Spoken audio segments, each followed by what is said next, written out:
Now, the current presumption in America is that even if you started out poor, you can work hard and pull yourself up by your bootstraps and make a good life for yourself.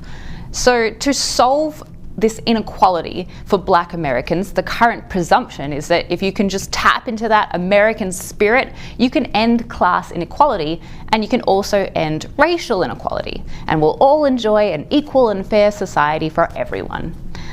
But unfortunately, a new scientific landmark study shows that we've been wrong about this presumption all along. A 30-year study of 20 million people in America, led by researchers at Stanford, Harvard, and the Census Bureau, has found that Black people do worse than white people, even when they grew up rich. And the statistics are shocking. Here you can see a data visualization from the New York Times. Now, this data was gathered tracking government data from the census and the IRS. Now, first look at those yellow boxes. They represent white boys from rich families. And you'll see as those boys grow up into adulthood, only about 20% of the rich boys slide below the middle class as they become adults. Basically, if you're a rich white boy, the odds are pretty good that you're going to end up as a fairly wealthy adult. But now look at those blue squares, which represent rich Black boys.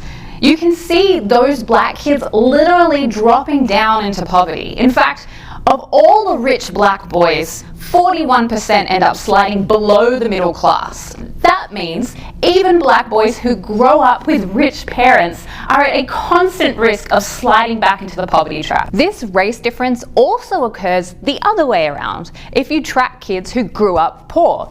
Here you can see if you're a poor white boy, you've got about a 46% chance of escaping poverty and becoming middle class or higher as an adult. But if you're a Black boy, your chances are a lot lower. Only about 23% of young Black boys escape poverty as adults. So other than being horribly depressing, what does this study actually mean? Well, for a long time, we've been trying to work out why Black people consistently have worse outcomes than white people. Why do Black people have lower average incomes? Why are they more likely to end up in prison? We need to understand exactly why this problem exists before we can properly fix it. Now, in the past, we've assumed that it was all about class, that the inequality exists because Black boys come from less wealthy parents and less stable family structures, and that they go to worse schools. But what this study shows is that if you have a Black kid and a white kid with the same wealth, with the same family structure, growing up in the same neighborhood, with the same education, the Black boys still do significantly worse than the white boys. Why is that?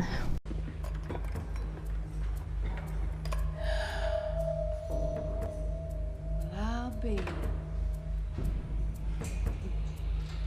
Simon thinks of everything.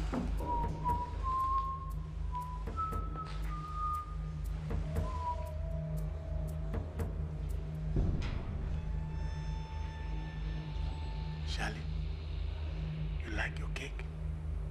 Yes.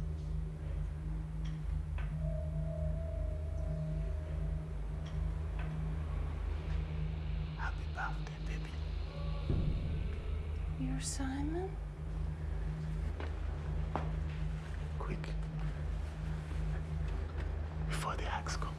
But you're a nigger.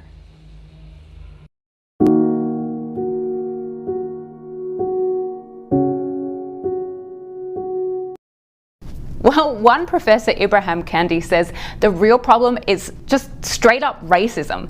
Black boys are more likely to be disciplined in school. They're more likely to be pulled over and detained by the police because we hold racist stereotypes. So all the policy changes in the world won't really make a difference unless we first address racism. Another significant factor was the presence of Black fathers in a neighborhood.